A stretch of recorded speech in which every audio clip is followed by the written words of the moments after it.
إن الحمد لله نحمده ونستعينه ونستغفره ونعوذ بالله من شرور أنفسنا ومن سيئات أعمالنا. من يهده الله فلا مضل له ومن يضلل فلن تجد له وليا مرشدا. وأشهد أن لا إله إلا الله وحده لا شريك له وأشهد أن محمدًا عبد الله ورسوله بلغ الرسالة وأدى الأمانة ونصح للأمة وكشف الله به الغمة وجاهد في الله حق جهاده حتى أتاه اليقين. صلوات ربي وسلامه عليه وعلى آله وأصحابه وأتباعه وأهل بيته ومن تبعهم بإحسان إلى يوم الدين. أما بعد، فإن أحسن الحديث كلام الله وخير الهدي هدي محمد صلى الله عليه وسلم وشر الأمور محدثاتها وكل محدثة بدعة وكل بدعة ضلالة. கண்ணியத்திற்கு மதிப்புக்குரிய சகோதரர்களே, அஸ்ஸலாமு அலைக்கும் வரஹ்மத்துல்லாஹி வபரகாத்துஹ். வழமை போன்றே இன்றைய தினத்திலும் புனித ஜும்மாவுடைய கடமையை நிறைவேற்றிவிட்டு மிம்பர் மேடையில் எடுத்து வைக்கப்பட்ட நல்ல பல விடயங்களை எமது தாய்மொழியில் கேட்டு செல்லும் வாய்ப்பை நமக்கு ஏக இறைவன் அல்லாஹ் சுப்ஹானஹு வ தஆலா அருளியிருக்கின்றான். அல்ஹம்துலில்லாஹ்.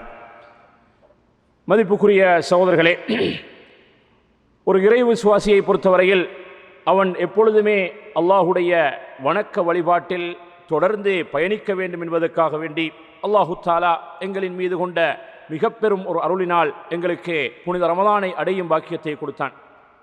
அந்த ரமலானிலே இருந்து நாங்கள் விடைபெற்றோம். அதை தொடர்ந்து ஹஜ்ஜுடைய காலத்திலே காலெடுத்து வைக்கும் அந்த வாய்ப்பையும் எங்களுக்கு அருளியிருக்கின்றான். இது மிக பெரும் பாக்கியம் சோர்களே. ஏனென்றால் மாதங்களின் எண்ணிக்கையை 12ஆக அல்லாஹு தஆலா நிர்ணயித்து மின்ஹா அர்பஅத்துன் ஹுரும், அதிலே 4 மாதங்களை சங்கைக்குரிய மாதங்களாக அல்லாஹு தஆலா சொல்லியிருக்கின்றான். அந்த சங்கையான மாதங்கள் துல்காதா, துல்ஹிஜ்ஜா, முஹர்ரம், அதே போன்று ரஜப் என்று சொல்லக்கூடிய இந்த 4 மாதங்கள். ஆகவே நாம் இருக்கக்கூடிய இந்த சங்கையான மாதம் துல்காதாவுடைய மாதம், அதை அடுத்து வரக்கூடியதும் அதே போன்று ஒரு ஷஹ்ருன் ஹராம், அதை அடுத்து வரக்கூடியதும் முஹர்ரமும் ஒரு சங்கையான மாதம். அதே நேரத்திலே இந்த மாதங்களிலே தான் ஹஜ்ஜுக்காக மக்கள் தயாராகி அந்த புனித ஸ்தலங்களை நோக்கி மக்கள் ஒன்று கூடக்கூடிய ஒரு காலகட்டமாக இருந்து கொண்டிருக்கின்றது.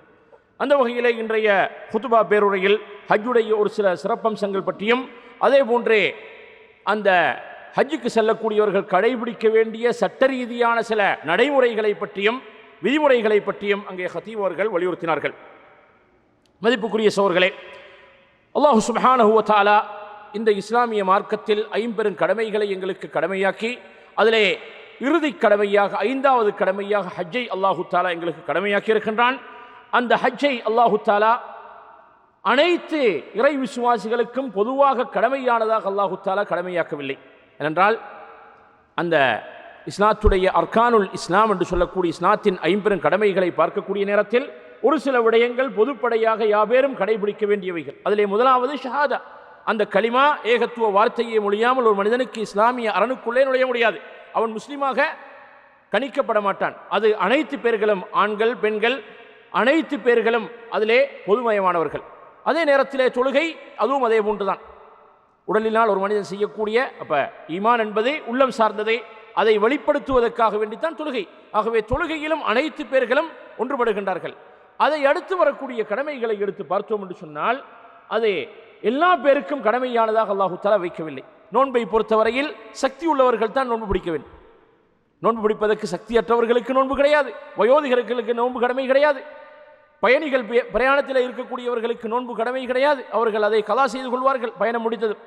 அதே போன்று ஜக்காத் என்பதே பொருளாதாரத்துடன் சம்பந்தப்பட்டதே, அதுவும் வசதி வாய்ப்புள்ளவர்களுக்கு. அதையும் தாண்டி செல்லக்கூடிய இந்த ஹஜ்ஜே, இதிலே மனிதனுடைய உடல் உழைப்பும் இருக்கின்றது, அவனுடைய பொருளாதாரமும் செலவு செய்யப்படுகின்றது. ஆகவே இந்த இரண்டுக்கும் ஒரு மனிதனுக்கு சக்தி இருந்தால் தான் ஹஜ்ஜி கடமையாகின்றது. வலில்லாஹி அலன்னாஸி ஹஜ்ஜுல் பைத்தி மன் இஸ்ததா இலைஹி சபீலா. அல்லாஹு தஆலா சொல்லுகின்றான், அல்லாஹுக்காக மனிதர்களின் மீது ஹஜ்ஜி செய்வது கடமை. சும்மா சொல்லவில்லை, மன் இஸ்ததா இலைஹி சபீலா, அந்த இடத்துக்கு, அந்த புனித ஸ்தலங்களுக்கு சென்று வருவதற்கு யாருக்கு சக்தி இருக்கின்றதோ அவர்களின் மீது தான் இந்த ஹஜ்ஜி கடமையாகின்றது.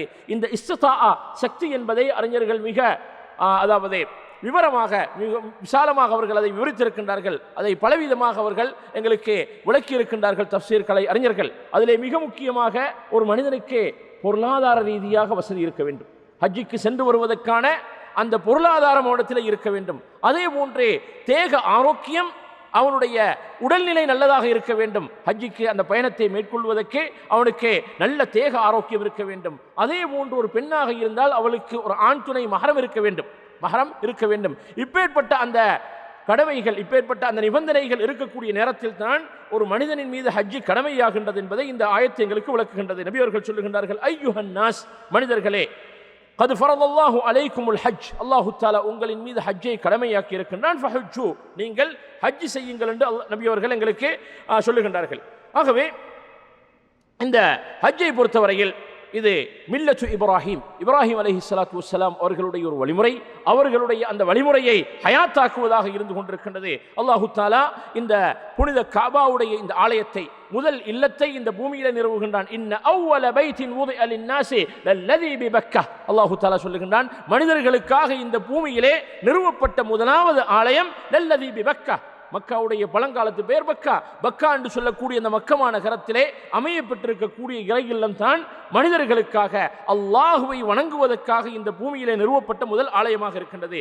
அதை கட்டுவதற்கான அந்த பணியை, அதை புனர் நிர்மாணம் செய்வதற்கான அந்த மிகப்பெரிய பாரிய பணியை அல்லாஹு தஆலா தன்னுடைய ஹலீல் என்று சொல்லக்கூடிய நேசத்துக்குரிய பிரியத்துக்குரிய இப்ராஹிம் அலைஹிஸ்ஸலாம் அவர்களுக்கு அல்லாஹு தஆலா அதை கட்டாயமாக்குகின்றான். அல்லாஹு தஆலா சொல்லுகின்றான், இந்த இடத்தில் தான் கஅபா கட்டி எழுப்பப்பட வேண்டும். அதில் நிறைய தஃசீருடைய அறிஞர்களுக்கு மத்தியிலே விளக்கங்கள் இருக்கின்றது. கஅபாவை முதல் கட்டியவர்கள் யார் என்பது ஒரு மிகப்பெரிய கேள்வி. இந்த ஆயத்தை நேரடியாக பார்க்கக்கூடிய நேரத்தில் நபி இப்ராஹிம் அலைஹிஸ்ஸலாம் அவர்கள் கட்டியதாகத்தான் தோன்றுகின்றது. ஆனாலும் அதற்கு முன்னால் சொல்லப்பட்ட ஆயத்தில் இன்ன அவ்வல பைத்தின் வுதிஅ லின்னாஸ், முழு மனித சமுதாயத்துக்கும் இந்த பூமியிலே நிறுவப்பட்ட முதலாவது ஆலயம் கஅபா என்று சொன்னால் முதல் மனிதர் யார்? ஆதம் அலைஹிஸ்ஸலாம். ஆகவே ஆரம்ப மனிதனில் இருந்து இந்த கஅபா இருந்திருக்கின்றது, ஏதோ ஒரு வடிவத்திலே அது இருந்திருக்கின்றது. ஆனால் அது பெரிய அளவிலே மிக அதாவது இதை கட்டிய மிகப்பெரிய பாரிய அந்த பணியை மேற்கொண்டவர்கள் நபி இப்ராஹிம் அலைஹிஸ்ஸலாம் அவர்கள் தன்னுடைய மகன் இஸ்மாயிலுடைய துணையுடன். அதைத்தான் அல்லாஹு தஆலா சொல்லுகின்றான், வஇஸ் பவ்வஅனா லிஇப்ராஹீம மகானல் பைத், ஏற்கனவே அந்த கஅபா இருந்ததே அந்த இடத்தை அல்லாஹு தஆலா என்ன செய்து கொடுக்கின்றான், இந்த இடத்தில் தான் அந்த கஅபா நிறுவப்பட வேண்டும் என்று நாங்கள் அதை நிர்ணயித்து இப்ராஹிமுக்கு காட்டி கொடுத்ததை நபியே நீங்கள் சிந்தித்து பாருங்கள். அல்லா துஷ்ரிக் பி ஷைஆ, முதலாவது கடமை என்ன, முதலாவது சட்டம் என்ன? அல்லாஹு தஆலா சொல்லுகின்றான், இந்த இடத்திலே இந்த இறை இல்லத்தை நிறுவ வேண்டும். அது ஒரு பாலும் தரையாக இருந்தது, மனித நடமாட்டங்கள் இல்லாத, பயிர் பட்சிகள் இல்லாத ஒரு இடமாக இருந்தது. அந்த இடத்திலே அந்த கஅபாவை நிறுவ வேண்டும். எதற்காக? மிகப்பெரிய ஒரு குறிக்கோளை இந்த உலகத்திலே நிலைநாட்டுவதற்காக வேண்டி. அல்லா துஷ்ரிக் பி ஷைஆ, எனக்கு யாதொன்றையும் நீங்கள் இணையாக்க கூடாது, என்னை மாத்திரம் வணங்கி வழிபடுவதற்காக வேண்டி இந்த இறை இல்லம் கட்டியெழுப்பப்பட வேண்டும். சொல்லிவிட்டு அல்லாஹு தஆலா சொல்லுகின்றான், வதஹிர் பைத்தி, என்னுடைய இந்த இறை இல்லத்தை இப்ராஹீமே நீங்கள் பரிசுத்தப்படுத்த வேண்டும். யாருக்காக? லித்தாயிஃபீன், அதை வலம் வரக்கூடிய தவாஃப் செய்யக்கூடியவர்கள், வல் காயிமீன், நின்ற நிலையிலே ஒரு ருக்கஇ சுஜூத், ருக்கு செய்து சுஜூத் செய்து தொழுது வரக்கூடியவர்களுக்காக வேண்டி அதை பரிசுத்தப்படுத்த வேண்டும். அதில் என்ன இருக்கக்கூடாது? இதில் நிறைய தஃசீர் விளக்கம் எல்லாம் இருக்கின்ற சொல்களே. அதிலே ஷிர்க்குடைய வழிபாடுகள் இருக்கக்கூடாது. அதே போன்றே அந்த வணக்க வழிபாடுகளை செய்பவர்களுக்கு இடையூறாக இருக்கக்கூடிய எந்த ஒரு அம்சமும் அங்கே இருக்காத முறையிலே அந்த இடத்தை, அந்த இறை இல்லத்தை பரிசுத்தப்படுத்த வேண்டும் என்ற அந்த கட்டுப்பாட்டை நபி இப்ராஹிமுக்கு அல்லாஹு தஆலா விதிக்கின்றான். ஆகவே இங்கே அல்லாஹ் என்ன சொல்லுகின்றான்? வதஹிர் பைத்தி, என்னுடைய வீடு என்று சொல்லுகின்றான். ஆகவே அல்லாஹுடைய வீடு, அல்லாஹுடைய இறை இல்லம் என்று சொல்லக்கூடிய அந்த வார்த்தையை படிக்கக்கூடிய நேரத்தில் ஒரு மூமினுடைய உள்ளத்திலே ஒரு பூரிப்பு வருகின்றது, ஒரு கண்ணியம் வருகின்றது, ஒரு கௌரவம் அவனுடைய உள்ளத்திலே மேலிடுகின்றது. அல்லாஹுடைய இறை இல்லத்தை நோக்கி, அவனுடைய சொந்த இடத்தை நோக்கி நான் பயணிக்கின்றேன். அந்த இடத்தில் நான் எவ்வாறு நடந்து கொள்ள வேண்டும், எந்த முறையில் நடந்து கொள்ள வேண்டும், எந்த முறைகளை நான் பேணி பாதுகாக்க வேண்டும் என்ற அந்த எண்ணமெல்லாம் அவனுடைய உள்ளத்திலே வருகின்றது. அதனால் தான் அல்லாஹ் சொல்லுகின்றான், என்னுடைய வீட்டை நீங்கள் பரிசுத்தப்படுத்த வேண்டும். லித்தாயிஃபீன வல் காயிமீன வல் ருக்கஇ சுஜூத். ஆகவே இந்த இடத்திலே தவாஃப் செய்யக்கூடியவர்களை தொழுகையாளிகளை விட முற்படுத்தி இருக்கின்றான். முதல்ல சொல்லுகின்றான் தவாஃப் செய்யக்கூடியவர்கள். சூரத்துல் பக்ராவுடைய ஆயத்தில் அல்லாஹ் என்ன சொல்லுகிறான்? وَإِذْ جَعَلْنَا الْبَيْتَ مَثَابَةً لِلنَّاسِ وَأَمْنًا وَاتَّخِذُوا مِن مَّقَامِ إِبْرَاهِيمَ مُصَلًّى وَأَهِدْنَا إِلَى إِبْرَاهِيمَ وَإِسْمَاعِيلَ أَن طَهِّرَا بَيْتِيَ لِلطَّائِفِينَ وَالْعَاكِفِينَ وَالرُّكَّعِ السُّجُودِ. பக்ராவுடைய 125வது வசனத்திலே அல்லாஹ் தஆலா இஅ்திகாஃபையும் முற்படுத்தி இருக்கின்றான். இந்த இடத்துல தவாஃப் செய்யக்கூடியவர்களை முற்படுத்தி இருக்கின்றான் தொழுகையாளிகளை விட. பக்ராவுடைய வசனத்திலே தொழுகையாளிகளை விட இஅ்திகாஃப் இருக்கக்கூடியவர்கள் அதே போன்று தவாஃப் செய்யக்கூடியவர்களை முற்படுத்தி இருக்கின்றார் என்று சொன்னால் அங்கே விசேஷமாக தொழுகை எல்லா பள்ளிகளிலையும் செய்யலாம். ஆனால் செய்ய முடியாத ஒரு முக்கியமான ஒரு காரியம் அங்கே நடக்கின்றது, தவாஃப் அங்கே நடக்கின்றது. ஆகவே தவாஃபை முற்படுத்துகின்றான். அதே போன்று இஅ்திகாஃபையும் அல்லாஹு தஆலா அங்கே முற்படுத்தி சொல்லுகின்றான். இவைகளுக்காக வேண்டி தொழுகையாளிகள் ருக்கூலே சுஜூதிலே நின்ற நிலையிலே என்னை வணங்குவதற்காக வேண்டியும் அந்த இடத்தை நீங்கள் பரிசுத்தப்படுத்த வேண்டும். வஅذின் ஃபின்னாஸி பில் ஹஜ், அந்த பணியை நீங்கள் முடித்து விட்டால், அந்த கஅபாவை கட்டும் பணியை நீங்கள் முடித்து விட்டால் அதை சும்மா விட முடியாது. வஅذின் ஃபின்னாஸி பில் ஹஜ், மக்களுக்கு மத்தியிலே ஹஜ்ஜை பற்றி நீங்கள் அறைகூவல் விடுக்க வேண்டும், அறிக்கை விடுக்க வேண்டும். சொல்லிவிட்டு அல்லாஹு தஆலா சொல்லுகிறான், யஅதூக ரிஜாலன் வஅலா குல்லி ضامرின் யஅதீன மின் குல்லி ஃபஜ்ஜின் அமீக். அல்லாஹு தஆலா உத்தரவாதம் அளிக்கின்றான், நீங்கள் அப்படி அழைக்கும் பட்சத்திலே கால்நடையாகவும் நடந்த நிலையிலும் அதே போன்று தூர தேசங்களில் இருந்து பயணித்து பயணித்து மெலிந்து போன ஒட்டகங்களையும் ஏறி பயணித்தும் அவர்கள் உங்களிடத்திலே வருவார்கள் என்று சொல்லி அல்லாஹு தஆலா கட்டளை இருக்கின்றான், உத்தரவாதம் அளிக்கின்றான். இது பற்றி எல்லாம் நிறைய நீங்கள் விளக்கங்கள் கேட்டிருப்பீர்கள். அந்த இடத்திலே யாருமே இல்லாத ஒரு இடத்திலே ஹஜ்ஜை பற்றி அறிக்கை விடுக்க வேண்டும் என்று இப்ராஹிமுக்கு கட்டளை வருகின்றது. அவர்கள் சொல்லுகின்றார்கள், ஐ ரப்பி, என்னுடைய இறைவனை, என்னுடைய சத்தம் பலவீனமானது, யாரை அழைப்பது? இங்கே யாருமே இல்லை, யாரை அழைப்பது? யாருக்கு இந்த சத்தம் சென்றடைவது? அப்பொழுது அல்லாஹ் சொல்லுகிறான், அலைக்கன் நிதா வ அலைனல் பலா, அழைப்பது உங்களுடைய பொறுப்போ, அதை எத்தி வைப்பது எங்களை சார்ந்தது. அலையுங்கள். அபூ குபைஸ் மலையிலே ஏறி சத்தமிடுகின்றார்கள், ஐயுஹன் நாஸ், மனிதர்களை என்று ஒட்டுமொத்த மனிதர்களையும் விழித்து அழைக்கின்றார்கள். அல்லாஹு தஆலா தன்னை வணங்குவதற்காக வேண்டி, தன்னை வழிபடுவதற்காக வேண்டி இந்த பூமியிலே ஒரு இறை இல்லத்தை நிறுவிவிட்டான், அதை நீங்கள் நோக்கி வாருங்கள் என்று சொன்ன நேரத்திலே அல்லாஹு தஆலா அனைத்து பேர்களுக்கும் மலைகள் மரங்கள் அனைத்துமே விலகி உலகத்தில் இருந்த யாவேருக்கும் அது சென்றடையும் அளவுக்கு அல்லாஹு தஆலா அந்த சத்தத்தை எத்தி வைத்தான். சுப்ஹானல்லாஹ். ஆகவே அல்லாஹு தஆலா என்ன சொல்லுகின்றான், இந்த இடங்களுக்கு அவர்கள் வருவார்கள், இந்த புனித ஸ்தலங்களை நோக்கி அவர்கள் வருவார்கள். லியஷ்ஹது மனாஃபிஅ லஹும், அவர்கள் பல நன்மைகளை அடைந்து கொள்வதற்காக வேண்டி, நேரடியாக நிதர்சனமாக பார்ப்பதற்காக வேண்டி. லியஷ்ஹது ஷஹாதா என்று சொன்னால் நேரடியாக கண்டு களிப்பதற்காக வேண்டி. லியஷ்ஹது மனாஃபிஅ லஹும், அல்லாஹு தஆலா பொதுவாக சொல்லிவிட்டான். அந்த மன்ஃபஅ, நன்மைகள் என்ன?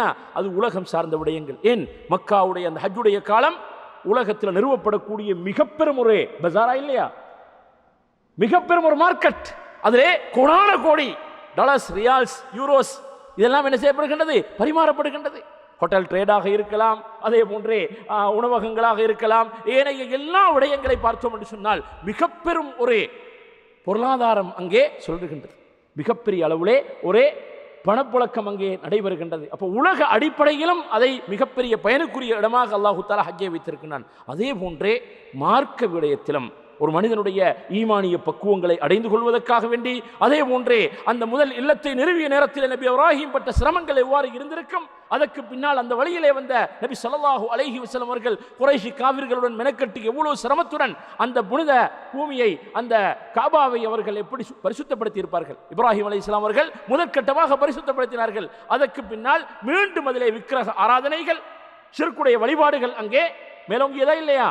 நபி அவர்கள் மக்காவை வெற்றி கொண்டதற்கு பின்னால் தான் மக்காவை, காபாவை சூழ, அந்த காபா இறை இல்லத்தை அதை சூழவே 360 சிலைகளை வைத்து வணங்கி வந்தார்கள். கற்பனை பண்ணி பாருங்க சோர்களே, அதனுடைய எந்த ஒரு வாடையும் இல்லாமல், ஒரு சிறிய அடையாளம் கூட இல்லாமல் அதை பரிசுத்தப்படுத்தி இருக்கின்றான். இன்ஷா அல்லாஹ் நாளை மறுமை வரைக்கும் அதே மேலோங்கி இருக்கும். அந்த இடத்தை அல்லாஹு தஆலா பாதுகாப்பான் இன்ஷா அல்லாஹ். ஆகவே அந்த வகையிலே அந்த நன்மைகளிலே முதல் தர நன்மையாக அல்லாஹு தஆலா என்ன சொல்லுகின்றான்? முதற்தர நன்மையாக அல்லாஹு தஆலா சொல்லுகின்றான், அல்லா துஷ்ரிக் பி ஷைஆ. முதலாவது விடயம் என்ன? அந்த வசனத்தில் அல்லாஹு தஆலா சொல்லுகின்றான், வ இத் பவ்வஅனா லி இப்ராஹீம மக்கானல் பைத் அல்லா துஷ்ரிக் பி ஷைஆ, எனக்கு யாதொன்றையும் நீங்கள் இணை வைக்க கூடாது. ஆகவே ஹஜ்ஜுடைய மிக பெரும் நன்மைகளில் ஒன்றே ஒரு மனிதன் ஏகத்துவத்தை அங்கு சென்று பார்ப்பது, நேரடியாக பார்ப்பது. ஏகத்துவத்துடைய முதல் அரண், முதல் இல்லத்துக்கு சென்றே அந்த இடத்துக்கு சென்று ஹஜ் உம்ரா செய்து வரக்கூடிய நேரத்திலே அவனுடைய உள்ளத்திலே எழும்ப வேண்டிய, அவன் கற்றுக்கொள்ள வேண்டிய முதலாவது பாடம் எதுவாக இருக்க வேண்டும் சொல்களே? இஹ்லாஸ் எனும் உள தூய்மை, இறைவனுக்காக வேண்டி என்ற அந்த எண்ணம் அவனிடத்திலே வர வேண்டும். ஏன் அந்த காபாவுடைய பணியை முடிக்கின்றார்கள்? அல்லாஹுடைய கட்டளைக்கு ஒப்ப காபாவை கட்டி முடிக்கின்றார்கள். யாரு? இப்ராஹிமும் இஸ்மாயிலும் இருவரும் கட்டி முடித்து விட்டு என்ன சொல்லுகின்றார்கள்? ரப்பனா தகப்பல் மின்னா இன்னக அன்தஸ் ஸமீஉல் அலீம். அல்லாஹ் சொல்லி கட்டிய அந்த பணி, அதை செய்து முடித்ததற்கு பின்னால் ஏற்றுக்கொள்ள வேண்டும் என்று அங்கலாய்த்து நிற்கின்றார்கள். கவலையுடன் கேட்கின்றார்கள், ரப்பனா தகப்பல் மின்னா இன்னக அன்தஸ் ஸமீஉல் அலீம். அனைத்தையும் அறிந்தவன், அனைத்தையும் செவியுறக்கூடியவனாகிய நீ எங்களுடைய இந்த பணியை ஏற்றுக்கொள்வாயா? அப்ப அல்லாஹ் சொல்லி அந்த காரியத்தை முடிச்சதுக்கு பின்னாடி அது யாருக்கு கொடுக்கப்பட்டது? அம்ருன் மஹ்சூஸ். ஷேக் பின் பாஸ் ரஹ்மத்துல்லாஹி அலைஹி அவர்கள் அடிக்கடி சொல்வார்கள், அம்ருன் மஹ்சூஸ், ஒரு குறிப்பிட்ட ஒரு கட்டளை குறிப்பிட்ட 2 பேர்களுக்கு கொடுக்கப்பட்டது. ஒரு குறிப்பிட்ட ஒரு பணியை செய்வதற்காக வேண்டி கொடுக்கப்பட்ட கட்டளையாக இருந்தாலும் அதிலே அவர்கள் எவ்வளவு பயந்தார்கள். தனக்காக வந்த கட்டளை, தான் கட்ட வேண்டும் என்ற அல்லாஹ்வுடைய கட்டளை, ஒரு பாரிய ஒரு பொறுப்பு. இவைகளை செய்ததற்கு பின்னால் கூட இஹ்லாஸிலே அவர்கள் பயந்தார்களா இல்லையா? அல்லாஹுக்காக இதை நாங்கள் செய்திருக்க வேண்டும், அல்லாஹ் அதை ஏற்றுக்கொள்ள வேண்டும் என்று அவர்கள் என்ன செய்தார்கள்? அல்லாஹ்விடத்திலே பிரார்த்தனை செய்தார்கள் என்றிருந்தால் அந்த இடத்திலே இஹ்லாஸ், உள தூய்மையை நாங்கள் கற்றே கொள்வதற்கு, அல்லாஹுக்காக அந்த ஏகத்துவத்தை ஒரு மனிதன் கற்றறிந்து கொள்வதற்காக மிக முக்கியமான ஒரு வாய்ப்பாக இந்த ஹஜ்ஜை அல்லாஹு தஆலா ஆக்கியிருக்கின்றான். அதே நேரத்திலே அதிலே பித்ஆக்கள் இருக்கக்கூடாது, சுன்னாவுக்கு முரணான எந்த காரியமும் இருக்கக்கூடாது என்பதை நபி அவர்கள் உருக்கமாக சொல்லிவிட்டார்கள். ஹஜ்ஜுக்காக வேண்டி மக்களை தயார்படுத்தி மதீனாவுல இருந்து அந்த கூட்டத்துடன் நபி அவர்கள் வெளியாகக்கூடிய நேரத்திலே சொன்ன முதலாவது வார்த்தை என்ன? மனிதர்களே, இது போன்ற ஒரு மிக பெரும் ஜனத்திரல்லே மீண்டும் ஒரு முறை உங்களை சந்திக்கும் வாய்ப்பு எனக்கு கிடைக்காமல் போகலாம். லிதஅஹுது அன்னி மனாசிகக்கும், உங்களுடைய ஹஜ்ஜுடைய கிரிகைகளை என்னை தொட்டும் நீங்கள் எடுத்துக்கொள்ளுங்கள். ஆகவே நபி வழியில் தான் அந்த ஹஜ் செய்யப்பட வேண்டும். ஹஜ் மாத்திரமல்ல, தொழுகையாக இருந்தாலும் சல்லு கமா ரஅய்துமூனி உஸல்லி, நான் தொழுவதை நீங்கள் எவ்வாறு பார்த்திருக்கின்றீர்களோ அதே போன்று உங்களுடைய தொழுகையை அமைத்துக் கொள்ளுங்கள். நபி வழியிலே தொழுகை இருக்க வேண்டும், நபி வழியிலே ஹஜ் இருக்க வேண்டும், ஏனைய அனைத்து வணக்க வழிபாடுகளும் நபி வழியை ஒட்டியதாக இருக்க வேண்டும். அதனால் தான் நபியர்கள் என்ன சொல்கின்றார்கள்? ஹஜ்ஜுடைய கிரிகைகளை என்னை தொட்டும் எடுத்துக் கொள்ளுங்கள். அதே போன்றே இந்த ஹஜ்ஜுக்காக வாக்களிக்கப்பட்ட நன்மை சாதாரணமானது அல்ல. அல் ஹஜ்ஜுல் மப்ரூர் லைஸ லஹு ஜஸாஉன் இல்லல் ஜன்னah, ஏற்றுக்கொள்ளப்பட்ட ஹஜ்ஜுக்கு சுவர்க்கத்தை தவிர அல்லாஹ்விடத்திலே ஒரு கூலி கிடையாது. அல்லாஹ்விடத்திலே இருக்கக்கூடிய மிக பெருமதியான பொருளை அல்லாஹ் தஆலா கொடுக்கிறார். நபியர்கள் சொல்கின்றார்கள், அலா இன்ன சில்அத்தல்லாஹி காலியா, அல்லாஹ்வுடைய பொருள். ஒவ்வொரு மனிதனும் தனக்கென சில பொருள்களை வைத்து பெருமை பேசிக் கொண்டிருக்கிறார்கள். ஆனால் அலா இன்ன சில்அத்தல்லாஹி காலியா, அல்லாஹ்வுடைய பொருள் மிகவும் விலை மதிக்கத்தக்கது, மிகவும் விலை உயர்ந்தது. அலா இன்ன சில்அத்தல்லாஹில் ஜன்னah, அல்லாஹ்விடத்தில் இருக்கக்கூடிய மிக பெருமதியான பொருள் என்ன? அல் ஜன்னah, அந்த சுவர்க்கத்தை அல்லாஹு தஆலா கூலியாக வைத்திருக்கின்றான் என்று சொன்னால், ஏற்றுக்கொள்ளப்பட்ட ஹஜ்ஜுக்கு அதிலே இஹ்லாஸ், உள தூய்மை இருக்க வேண்டும். நபி வழியிலே நபி அவர்கள் செய்த முறையிலே அந்த ஹஜ்ஜே நிறைவேற்றப்பட வேண்டும். சொல்லிவிட்டு முக்கியமான ஒரு விடயத்தை அங்கே ஹத்தீப் அவர்கள் முன்வைத்தார்கள். அதாவது நமக்கு தெரியும் சோர்களே, இந்த ஹஜ்ஜுடைய காலம் வரக்கூடிய நேரத்திலே ஹஜ்ஜுடைய கடமைக்காக தயாராகக்கூடிய உள்நாட்டிலிருந்தும் வெளிநாட்டிலிருந்தும் மக்கள் தயாராகி கொண்டிருக்கின்றார்கள். அதற்காக பல இலட்சங்களை அவர்கள் செலவு செய்தான் தயாராகின்றார்கள். ஆகவே இந்த ஹஜ்ஜுடைய கடமையை சிறந்த முறையிலே, நல்ல ஒரு ஆரோக்கியமான முறையிலே இந்த ஹஜ்ஜை நிறைவேற்றுவதற்காக வேண்டி, ஒரு பாதுகாப்பான சூழலிலே இதை நிறைவேற்றுவதற்காக வேண்டி, ஏன் உலகத்திலே பல நாடுகளில் இருந்து, பல தேசங்களில் இருந்து மக்கள் வருகின்றார்கள். அவர்கள் பல மொழி பேசக்கூடியவர்கள், பல நிறத்தை உடையவர்கள், பல நடத்தை உடையவர்கள், பல கலாச்சாரங்களை உடையவர்கள். சில நாடுகளிலே பல நோய்கள் இருக்கின்றது. இவைகளுக்கு எல்லாத்துக்கும் மத்தியில் இந்த அரசாங்கம் ஒரு ஹஜ் முடிந்து விட்டால், ஹஜ் முடிந்து ஒரே ஒரு வாரத்திலே அடுத்த ஹஜ்ஜுக்கான நடவடிக்கைகளை இந்த மினிஸ்ட்ரி ஆஃப் ஹஜ் அண்ட் உம்ரா ஆரம்பிக்கின்றது. அதோடு சேர்த்து பல அமைச்சகங்கள் சேர்ந்து ஒன்றிணைந்து இந்த பாரிய பணியை காலம் பூராக அவர்கள் செய்து கொண்டிருக்கிறார்கள் என்றிருந்தால், அந்த அரசாங்கத்தினால் எங்களுக்கு கொடுக்கப்படக்கூடிய அறிவுரைகள், அவர்கள் போடக்கூடிய கட்டுப்பாடுகளை நாங்கள் கண்டிப்பாக கடைபிடிக்க வேண்டுமா இல்லையா? கடைபிடிக்க வேண்டும் சொல்கள், அது ஆக முக்கியம். அதிலே மிக முக்கியமானது ஒன்றுதான் இந்த ஹஜ்ஜுக்கான பெர்மிட். இது ஹஜ்ஜுடைய காலம் வரக்கூடியதில் நிறைய பேர் கேள்வி கேட்பாங்க, மௌலவி இது என்ன ஒரு புதிய பிதாத் அல்லவா, நபியுடைய காலத்தில் பெர்மிட் இருந்ததா, இப்போ ஏன் பெர்மிட் எடுக்கணும் என்று சொல்லி எல்லாம் கேள்வி கேட்பாங்க. இல்லை சோர்களே, அப்படி முட்டாள்தனமாக கேள்வி கேட்கக்கூடாது. அரசாங்கம் ஒரு கட்டுப்பாட்டை போட்டிருக்கின்றது, பொதுநலன் கருதித்தான் இந்த விடயங்கள் மேற்கொள்ளப்படுகின்றது என்றால் கண்டிப்பாக அதை நாங்கள் கடைபிடிக்க வேண்டும், கண்டிப்பாக அதை கடைபிடிக்க வேண்டும். ஆகவே அரசாங்கம் இரவு பகலாக பல அமைச்சகங்கள் இணைந்து இவ்வளவு சிரமங்களை மேற்கொண்டு மக்களை கட்டுப்படுத்தி ஒரு கட்டுப்பாட்டுக்குள்ளே அவர்களுக்கு சரியான அந்த ஹஜ்ஜை சரியான முறையிலே செய்வதற்காக வேண்டி பாரிய அந்த சர்வீஸ்கள் எல்லாத்தையும் ஏற்பாடு செய்ததுக்கு பின்னாடி இன்னொரு கூட்டம் சும்மா எதுவும் இல்லாம வந்து அந்த சர்வீஸ் அவங்க பயன்படுத்துறாங்க. இந்த மக்களோட ஒன்றோட ஒன்று சேர்ந்து அவங்க மக்கள் கூட்டத்தை அதிகரிக்கின்றார்கள் என்று சொன்னால் அர்த்தம் இல்லை. இவ்வளவு சிரமப்பட்டதுல எந்த நன்மையும் இல்லாமல் போய்விடுமா இல்லையா? இல்லாமல் போய்விடும். அதனால் தான் சில கட்டுப்பாடுகளை வைத்திருக்கின்றது. இதனால் இந்த விடயங்களை அவர்கள் கவனிக்க வேண்டும் என்று சொல்லிவிட்டு அங்கே ஹைஅத்து கிபாரில் உலமா என்று சொல்லக்கூடிய இந்த அதாவது மூத்த பெரிய உலமாக்களுடைய அந்த அவை இருக்கின்றதே, அவர்களுக்கு கொடுக்கப்பட்ட ஒரு கேள்வி, அவர்களுக்கு முன்வைக்கப்பட்ட ஒரு கேள்விக்கான பதிலை அவர்கள் ஹத்தீப் அவர்கள் சுருக்கமாக வாசித்தார்கள்.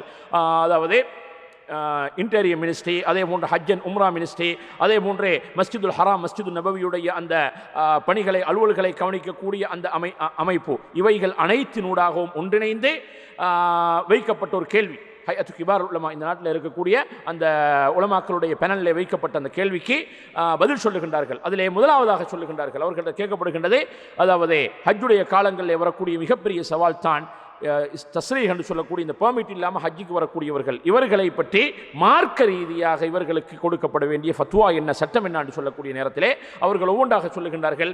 இது முதலாவது அம்சம்.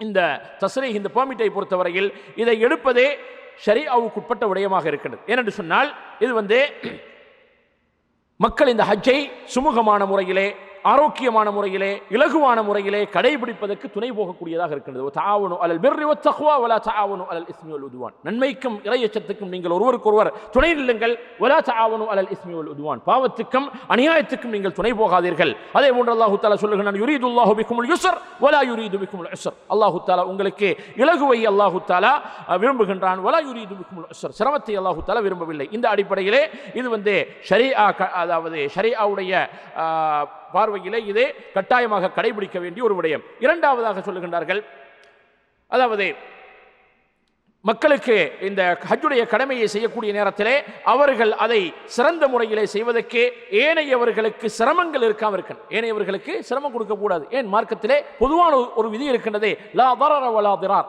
தனக்கும் தானே கஷ்டங்களை ஏற்படுத்திக் கொள்ளக்கூடாது, மற்றவர்களுக்கு அந்த சிரமத்தை கொடுக்கவும் கூடாது. தானும் ஒரு கஷ்டத்தை, இப்போ இந்த பெர்மிட் இல்லாமல் ஒருத்தர் போறார் என்று சொன்னால் அவர் ஒரு பெரிய சுமையை சுமக்கிறார். ஏன்? அவர் பயணத்தை ஆரம்பிச்சதுல இருந்து முடிவு வரைக்கும் அவருடைய டென்ஷன் எங்க, எப்போ நான் அப்படி விடுவேன், என்ன பிரச்சனை வரும், என்ன எப்படி ரிப்போர்ட் பண்ணுவான், எங்க கொண்டு போய் போடுவான், அந்த சிந்தனையில தான் அவருடைய பயணம் முழுக்க இருக்கு. போய் திரும்பி வரும் வரைக்கும் அதே சிந்தனையில் இருப்பார். அதே நேரத்தில் என்ன செய்யறது, அங்கே இருக்கக்கூடியவர்களுக்கு இது மாதிரி 1,00,000 பேர் சிந்தித்தாங்கன்னு சொன்னால் அங்கே இருக்கக்கூடியவர்களுக்கு ஒஃபீஷியலாக 1000 பல்லாயிரம் ரியால்கள் கட்டி ஒஃபீஷியலாக பெர்மிட் எடுத்து வைத்திருக்கக்கூடியவர்களுக்கு சிரமத்தை கொடுக்குமா இல்லையா? மீகாத்தில் இருக்கலாம், ஏனைய நிறுத்தக்கூடிய இடங்கள்லையா இருக்கலாம், தவாஃபுடைய சையுடைய இடங்கள், ஜமராத்துடைய, இப்படி எல்லா இடங்கள்லையும் அவர்கள் ஒரு பெரும் மக்கள் கூட்டத்தை வீணாக தேவையில்லாமல் ஏற்படுத்துகின்றார்கள். ஆகவே இந்த அடிப்படையிலும் இது மார்க்கத்திலே என்ன செய்வது, இந்த பெர்மிட் என்று சொல்லக்கூடிய விடயம் கட்டாயமாக கடைபிடிக்க வேண்டிய ஒரு விடயமாக இருந்து கொண்டிருக்கின்றது என்பதை சொல்லுகின்றார்கள். மூன்றாவதாக சொல்லுகின்றார்கள், இது தாஅத்து வலியில் அம்ர், ஆட்சியாளருக்கு கட்டுப்படுவதிலே இது உள்ளதாக இல்லையா? அல்லாஹு தஆலா குர்ஆனிலே சொல்லுகிறான், யா அய்யுஹல்லதீன ஆமனூ, இறை விசுவாசிகளே, அதீஉல்லாஹ வ அதீஉர் ரசூல், அல்லாஹ்வுக்கு ரசூலுக்கு நீங்கள் கட்டுப்படுங்கள், வ உலில் அம்ரி மின்கும், உங்களுடைய காரியங்களுக்கு பொறுப்பாக இருக்கக்கூடியவர்களுக்கு கட்டுப்படுங்கள். ஆகவே அவர்கள் சில பொது நலங்களை கருதி சில சட்ட விதிமுறைகளை ஏற்படுத்துகின்றார்கள் என்று சொன்னால் அதை கடைபிடிக்க வேண்டும். இப்போ உதாரணமாக யாருக்காவது கேட்கலாமா, இந்த சிக்னல் பாயிறது, டிராஃபிக் வெஹிக்கிள் ரூல்ஸை ஃபாலோ பண்ணுறது சுன்னத்தா பிதாத்தான்னு கேட்டால் அது மடத்தனம் வணக்கம் இல்லையா? சார் நீங்கள் மீறி பாருங்க என்ன நடக்குதுன்னு சொல்லி எத்தனை உயிர்களை பலி வாங்குவீங்க, உங்களுக்கு எவ்வளோ பெரிய நஷ்டங்கள் சேதங்கள் ஏற்படும். ஆகவே இந்த முறைகள் வைக்கப்பட்டிருக்கின்றது பொதுநலன் கருதி. இது போன்ற எல்லா விடயங்களிலும், எல்லா துறைகளிலும் இந்த விடயங்களை ஒரு அரசாங்கம் கொண்டு வந்து, அது எல்லா நாட்டிலையும் தான், இந்த நாட்டில் மட்டும் இல்லை, எல்லா நாடுகளிலும் இந்த கட்டுப்பாடுகள் இருக்கின்றதா இல்லையா? ஆகவே இங்கே மேலதிகமாக இந்த ஹஜ்ஜே உம்ராவுடைய காலங்களில் அதற்காக மிகப்பெரும் விரயத்தை, மிகப்பெரும் சிரமத்தை இந்த நாடு மேற்கொள்கின்றது என்று சொன்னால் நாங்கள் அவர்களுக்கு துணையாக இருக்க வேண்டுமே அன்றி அதுக்கு முட்டுக்கட்டையாக இருந்து இதில் சிரமங்களை நாங்கள் அதிகரித்து விடக்கூடாது. நபியர்கள் சொல்லுகிறார்கள், அலைக ஸம்உ வ த்ஆஅ, நீங்கள் ஆட்சியாளர்களுக்கு கேட்க வேண்டும், செவியுற வேண்டும், அவர்களுக்கு கட்டுப்பட வேண்டும். ஃபீ உஸ்ரிக வ யுஸ்ரிக், உனக்கு அது சிரமமாக இருந்தாலும் சரி, லேசாக இருந்தாலும் சரி. அப்போ லேசான விஷயங்களை மாத்திர கட்டுப்படுவோம், எங்களுக்கு எதெல்லாம் கஷ்டம் வருமோ அதில் நாங்கள் கட்டுப்பட மாட்டோம்னா பிரச்சனை தான். ஒமன் ஷத்திக ஒ மக்ரஹி, உனக்கு வெறுப்பானது, உனக்கு ஆரோக்கியமானது, இதிலே கட்டுப்பட வேண்டும். வஅஸரத்தின் அலை, அவர்கள் ஒரு சில விடயங்களை தனக்காக உங்களுக்கு கொடுக்காமல் அநியாயமாக அவர்கள் எடுத்துக்கொண்டாலும் அதிலேயும் கட்டுப்பட வேண்டும். உங்களுக்கு பாவத்தை, ஷிர்கை, குஃப்ரை அவர்கள் உங்களுக்கு தெளிவாக அதாவது கட்டாயப்படுத்தாத வரைக்கும் நீங்கள் அந்த கட்டுப்பாட்டை மீறக்கூடாது. கட்டுப்பாடுகள் மீறிய நாடுகளுடைய நிலைமைகளை சொல்லி விளக்க வேண்டிய அவசியம் கிடையாது. ஆகவே அந்த கட்டுப்பாடு இருக்கும் காலமெல்லாம் ஒரு நாடு, ஒரு தேசம், ஒரு சமூகம் சுபீட்சமாக நிம்மதியாக வாழலாம். ஆகவே இந்த அடிப்படையிலே அந்த ஆட்சியாளர்களுக்கு கட்டுப்படுவது என்ற அடிப்படையிலும் இது மிக முக்கியமாக இருந்து கொண்டிருக்கின்ற சோர்களே. ஆகவே இந்த விடயங்களை கருத்திலே கொண்டு அந்த பெர்மிட் இல்லாமல் யாரும் போய் அதுக்காக வேண்டி எல்லா பேருக்கு இப்போ யாரும் சொல்லக்கூடாது, தெரியாமல் நம்ம செஞ்சிட்டோமே என்று சொல்கிறதுக்கு யாருக்குமே எந்த விதமான ஆதாரங்களும் கிடையாது. ஏன் இண்டிவிஜுவலாக ஒவ்வொரு பேருக்கும் அவங்கவுங்களோட மொபைலுக்கு அரசாங்கம் MOIயால் வந்திருக்குதா இல்லை மினிஸ்ட்ரி ஆஃப் இன்டீரியரால் எல்லா பேருக்கும் ஆங்கிலத்தில், அதாவது பல மொழிகளில், அரபுல எல்லாமே மெசேஜ் வந்திருக்குது. அதாவது இந்த ஹஜ்ஜுடைய காலங்களிலே குறிப்பிட்ட இடங்களிலே யாரும் பெர்மிட் இல்லாமல் பிடிபட்டார்கள் என்று சொன்னால் அவர்கள் ஃபாரினர்ஸாக இருந்தால் அவர்கள் டிபோர்ட் பண்ணுவாங்க, ஏனையவர்களாக இருந்தால் அவங்களுக்கு 10,000 ஃபைன், அதுக்கு பின்னாடி ஜெயில் தேவை. ஆகவே யாருக்கெல்லாம் சொல்லிவிட்டு சொல்லுகின்றார்கள், யாருக்கெல்லாம் இந்த ஒஃபீஷியலாக ஹஜ்ஜுக்கான அந்த பணத்தை செலுத்தி ஹஜ் செய்வதற்கான வசதி இல்லையோ அவர்கள் இந்த வசதி இல்லாத கேட்டகரியில் அடங்குவாங்க. வலில்லாஹி அலன்னாஸி ஹஜ்ஜுல் பைத்தி மன் இஸ்ததா இலைஹி சபீலா. இஸ்ததா வசதி இருந்தால் ஹஜ் செய்யணும். ஆகவே வசதி இல்லை, நாளை அல்லாஹ் தஆலா எங்களை குற்றம் பிடிப்பானா? நிச்சயமாக குற்றம் பிடிப்பான். நிச்சயமாக ஒரு மனிதனை குற்றம் பிடிக்க மாட்டான். உனக்கு என்ன செய்யறது, என்னிடத்துல 2000 தான் இருக்குது, ஹஜ் செய்யறதுக்கு இந்த நாட்டுக்குள்ளே இருந்து 2000 இருந்தால் நீங்கள் 100 ரியால் உம்ராவுக்கு போயிட்டு வரலாம், ஆனால் ஹஜ்ஜுக்கு போக முடியாது. ஹஜ்ஜுடைய முறைகளை அரசாங்கம் ஒரு கட்டுப்பாட்டையும் ஒரு முறையையும் அதுக்கு வைத்திருக்கின்றது. அதுக்கு பல ஆயிரங்கள் அவர்கள் எடுக்கின்றார்களே, அவர்களுடைய சர்வீசஸ். அதே மாதிரி இந்த மினா, முஸ்தலிஃபா, அந்த பாலைவனத்தில் எந்த விதமான அடிப்படை வசதிகள் இல்லாத இடத்துல அவர்களை இவ்வளோ பெரிய ஏற்பாடு செய்வதாக இருந்தால் சும்மா வராது. அரசாங்கம் செய்கின்றது, ஆனால் அதுக்கு செலவு இருக்குதா இல்லையா? ஆகவே அதில் ஒரு பகுதியை தான் அவர்கள் வாங்குகின்றார்கள். அதனுடைய காஸ்ட்டை நீங்கள் சரியாக கணக்கு பார்த்தீங்கன்னு சொன்னால் இதை விட பன்மடங்கு இருக்கின்றது. ஆனால் அந்த ஹஜ்ஜுக்கு போய் வந்தவர்களுக்கு தெரியும். சாதாரணமாக நாங்கள் வீட்டில் போய் ஒரு வாஷ்ரூமில் போய் ஷவரை திறந்தோம்னா இருக்கக்கூடிய ப்ரெஷரை விட பன்மடங்கு ப்ரெஷரில் பாலைவனத்தில் தண்ணி உங்களுக்கு ஏற்படுத்தி தர்றாங்கன்னு சொன்னால் லட்சக்கணக்கான மக்களுடைய அந்த வேஸ்ட்டு எல்லாத்தையுமே அந்த ட்ரெனேஜ் லைன் அவ்வளோ பெரிய மெயின்டைன் பண்ணுறாங்கன்னு இருந்தால் அவ்வளோ பேருக்கும் ஹெல்த்தியான ஃபுட் அந்த இடத்துக்கு கொண்டு வந்து சேர்ப்பிக்கிறாங்கன்னு சொன்னால் கற்பனை பண்ண முடியாத விஷயம் சொற்களே. 40-45 சென்டிகிரேட் தாண்டி இருக்கக்கூடிய சூட்டிலே உங்களுக்கு நல்ல குளிரூட்டப்பட்ட ஏசியை கொண்டு உங்களுக்கு அங்கே வச்சு உங்களை கவனிக்கிறாங்கன்னு இருந்தால் இதெல்லாம் சும்மா வராது. இதுக்கு அதுவும் என்ன செய்யறது, அதனால ஒரு பெரிய ரிட்டர்னும் கிடையாது. அது செஞ்சு முடிச்சா ஹஜ்ஜுடைய காலம் முடிச்சதுக்கு முன்னாடி மூடி வைப்பாங்க. அதை வச்சு வேற ஏதாவது இன்கம் பண்ணுறாங்க, வருடம் முழுக்க வேற என்ன செய்யறது கொடுத்து அதனால இந்த ஹோட்டல் பிஸ்னஸ் மாதிரி பண்ணுறாங்கன்னு சொன்னால் அது கூட என்ன செய்யலாம், சிந்திக்கலாம். அப்படி எதுவுமே இல்லை. குறிப்பிட்ட ஒரு 5-6 நாளைக்காக வேண்டி இவ்வளோ கோடி பில்லியன்களை செலவழித்து அரசாங்கம் ஒரு ஏற்பாடு செய்கின்றதுன்னு சொல்லியிருந்தால் அதுக்கு எதிரில் அவர்கள் ஒரு தொகை பணத்தை அவர்கள் வாங்கி அந்த ஏற்பாடுகளை செய்வதில் நியாயம் இருக்கின்றது. ஆகவே அதுக்கு யாருக்கு வசதி இல்லையோ அவர்களுக்கு ஹஜ் கடமை இல்லை என்பதுதான் இந்த கிபார் உலமாகிய மூத்த உலமாக்களுடைய கருத்தாக இருக்கின்றது. ஆகவே இந்த விடயங்களை நாங்கள் பேண வேண்டும். யாரெல்லாம் அந்த ஹஜ்ஜுக்காக வேண்டி தயாராகி கொண்டிருக்கின்றார்களோ அவர்களுடைய அந்த ஹஜ்ஜுடைய கிரிகைகளை சுமூகமான முறையில், நல்ல முறையிலே, நல்ல ஆரோக்கியமான முறையிலே அந்த ஹஜ்ஜை நிறைவேற்றி வருவதற்கு அல்லாஹ் தஆலா அவர்களுக்கு துணை புரிய வேண்டும். வெளிநாடுகளில் இருந்து யாரெல்லாம் வருகின்றார்களோ அவர்களுடைய ஹஜ்ஜுகளையும் அல்லாஹ் தஆலா இலகுவாக்கி சிறந்த முறையிலே அந்த ஹஜ்ஜை முடித்து அவர்களுடைய தாயகங்களுக்கு சென்றடைவதற்கான அதாவது பாதுகாப்பான சூழலை அல்லாஹ் தஆலா ஆக்கியருள வேண்டும். யாரெல்லாம் அந்த ஹஜ்ஜுக்காக எண்ணம் வைத்திருக்கின்றார்களோ, வசதி இல்லாமல் இருக்கின்றார்களோ அவர்களுக்கு அல்லாஹ் தஆலா எதிர்வரக்கூடிய காலங்களிலே வசதியை, வாய்ப்பை கொடுத்து அருள வேண்டும் என்று கேட்டு விடைபெறுகின்றோம். ஆகிரு தஅவானா அல்ஹம்துலில்லாஹி ரப்பில் ஆலமீன். அஸ்ஸலாமு அலைக்கும் வரஹ்மத்துல்லாஹி வபரகாத்துஹு. சுப்ஹானக்கல்லாஹும்ம பிஹம்திக அஷ்ஹது அன் லா இலாஹா இல்லா அன்த அஸ்தக்ஃபிருக வ அத்தூபு இலைக்.